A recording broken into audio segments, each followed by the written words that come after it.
Hi, I'm Ronnie Pannu, Director and Founder of Pannu Tax Disputes and Investigations. At Pannu Tax, we help our clients to manage and resolve all types of HMRC inquiries, investigations and disputes.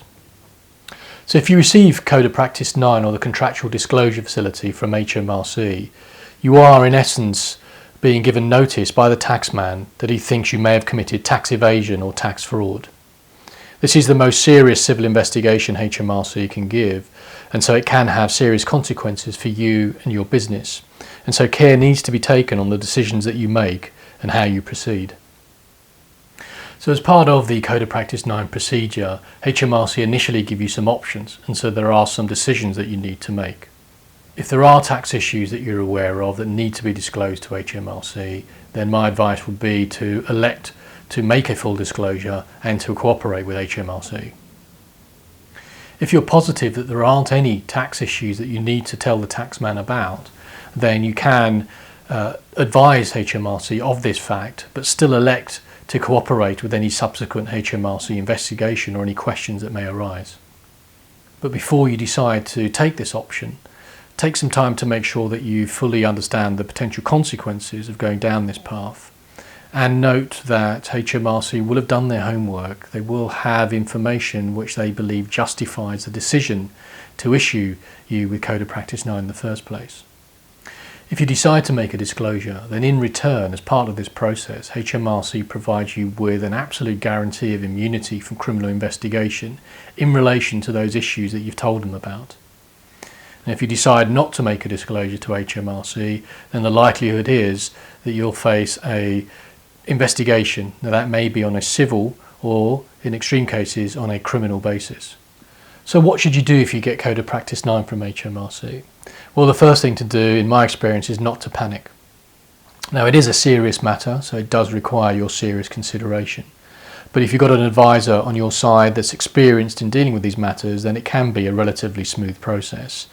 One that involves you settling with HMRC on a civil basis, so paying the tax, any interest on late pay tax and a penalty, but at the same time you and your business gets a clean bill of health up to the point of that settlement. So assuming you've got a disclosure to make to HMRC, the next stage is to provide an outline disclosure that needs to be submitted to HMRC within 60 days of receipt of the Code of Practice 9. Now 60 days may seem like a long time, but in my experience it can soon pass. You need to have your advisors on board and they need to make sure that they properly understand the issues. So providing a credible disclosure to HMRC is critical, and your advisors need to be able to anticipate the questions that the taxman is likely to ask and include them on your outline disclosure so that it matches with the information that HMRC have on file when the inspector checks the document that you send in. So the outline disclosure is essentially you telling HMRC at a high level the nature of the issues and roughly the amounts of tax at stake. So when you're comfortable with the outline disclosure, it's then time to send it into HMRC. On receipt, the tax inspector will check it with the information they have on file, and also in particular the information that led to the decision to issue you with Code of Practice 9 in the first place. If the inspector is comfortable that your outline disclosure matches the information that HMRC holds, then he or she will write to you confirming this. Now this is a good place to be because now you have immunity, a guarantee of immunity from criminal investigation from HMRC in relation to those issues that you include in your outline disclosure. But if the inspector considers that your outline disclosure is incomplete or incorrect, then you potentially find yourself in a difficult situation. One where HMRC could start their own civil or even criminal investigation. So getting that outline disclosure right is absolutely crucial.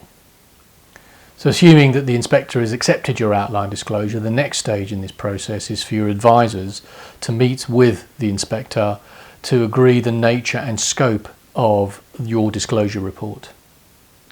A disclosure report is a document produced by your advisors which sets out the detail behind the disclosure that you made. So it shows the when, the where, the why and the how behind the tax irregularities. Now whilst this is produced by your advisors, it is your document, and so you would need to certify and adopt it as such before it's sent to HMRC.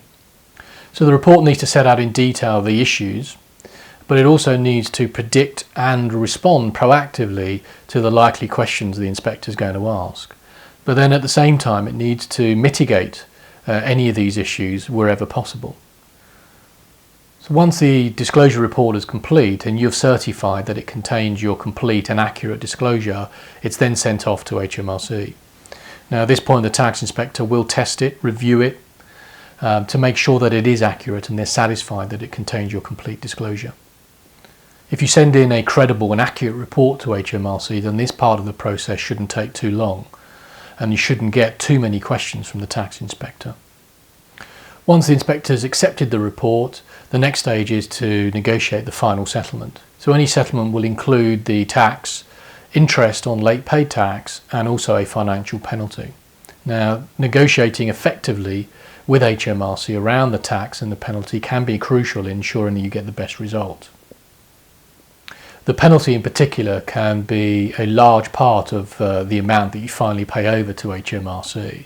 But this is where you should get credit for cooperating with HMRC, for sending in a credible outline disclosure and an accurate final disclosure report. All of these things should help to ensure that the penalty that you finally pay is reduced to the lowest amount possible. So having someone on side that's experienced in these matters, that can negotiate effectively with HMRC, is going to be crucial in ensuring that you get the best possible outcome.